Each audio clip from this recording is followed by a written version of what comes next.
will be transformed into an oasis of freedom and justice. I have a dream that my 4 little children will one day live in a nation where they will not be judged by the color of their skin, but by the content of their character. I have a dream today. This is Martin Luther King Jr. We hear about him in the civil rights movement all the time. We hear about their incredible sacrifices, persecutions, and perseverance. But rarely do we ever hear about the true influence behind the civil rights movement, the Christian church. Even within the shackles of slavery in the 17th century, Christianity filled enslaved peoples with hope. For hundreds of years, the followers of Christ bound in slavery were prevented from practicing their faith. They would have secret services with distinctive styles of praying, singing, and worshiping. These services were typically held in their cabins or in nearby woods, gullies, ravines, and thickets. The very establishment that destroyed the binds of slavery was led by the church. Harriet Tubman, after she was freed, went back into the South to free over 70 people on almost 20 trips. She did not risk her life dozens of times simply because she was some great person. She did it because she claims she was led by God and given strength from God to do His will. 100 years later, Black people in the U.S. were still under persecution, and the church still led the movement for their freedom.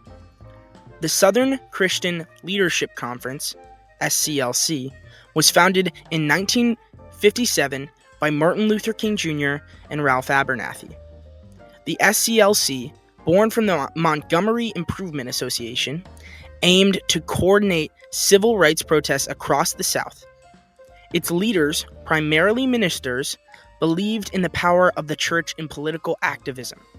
Black churches became symbols in the fight for civil rights, serving as meeting places beyond the control of the white power structure, where people could express themselves freely.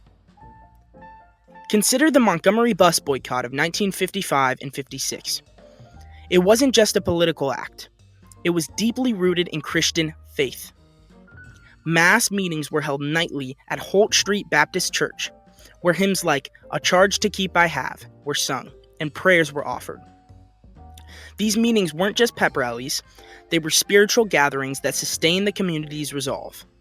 Leaders like Reverend Ralph Abernathy, pastor of First Baptist Church, played crucial roles in organizing and leading the boycott, drawing directly from biblical teachings of justice and equality.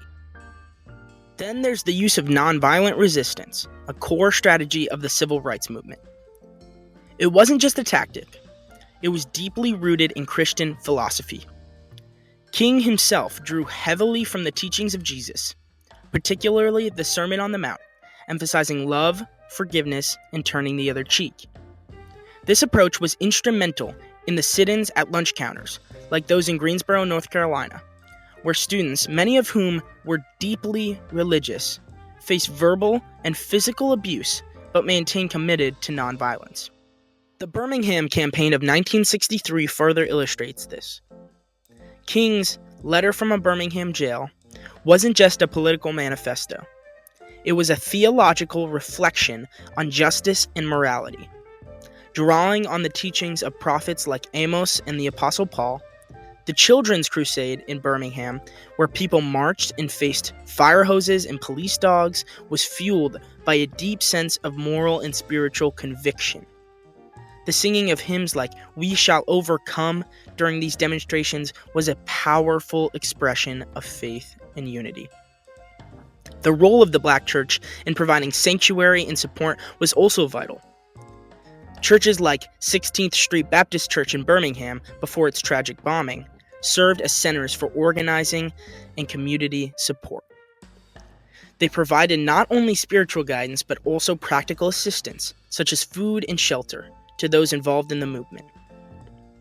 Essentially, the Christian faith provided the moral framework, the spiritual sustenance, and the organizational backbone of the civil rights movement, enabling it to challenge and ultimately dismantle the system of segregation.